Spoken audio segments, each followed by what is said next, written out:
మరి నేను కూడా సీరియస్ గా వినాలా, మామూలుగా విన్నా సరిపోతుందా? సరే చెప్పండి.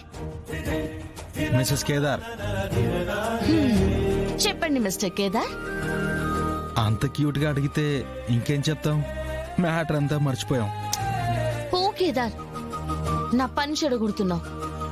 మొగుణ్ణి మాట్లాడుతుంటే పట్టించుకోకుండా పని చేసుకుంటున్నావు. మొగుడు గారు మ్యాటర్ తప్ప అన్ని మాట్లాడుతుంటే నేనేం చేయాలి? సరే, మనం హనీమూన్కి వెళ్దామా?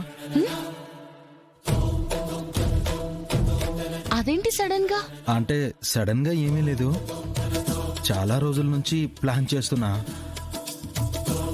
మంచి టైం చూసి చెప్దామని ఆగా.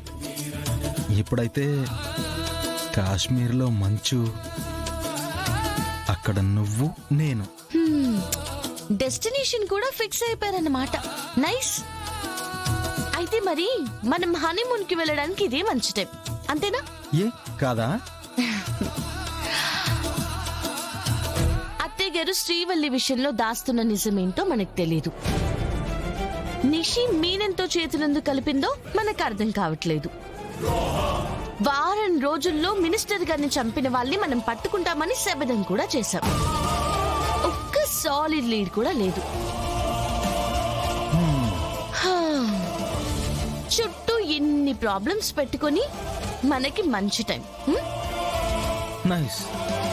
నేనేదో నైట్ అంతా ఆలోచించి ప్లాన్ చేస్తే 5 సెకండ్స్ లో మొత్తం చెడగొట్టేశావు. ఒక్కసారి ఇదంతా క్లియర్ అయ్యాక అప్పుడు వెళ్దాం. నువ్వు అంత ఫీల్ అవ్వకు. ఇది క్లియర్ అయితే నా మామ మీనన్ గాడు మళ్ళీ ఏదో ఒక పని చేసి మన టేబుల్ మీద కేసు అయి కూర్చుంటాడు. సరిపోయింది. యాక్చువల్గా నా ఫ్యూచర్ నాకు అర్థమైంది. ఓకే, చూస్తాను. ఆ దేవుడు కూడా ఇలా ఎన్ని రోజులు నా మీద కనికరం లేకుండా చేస్తాడో నేను చూస్తాను. ఛ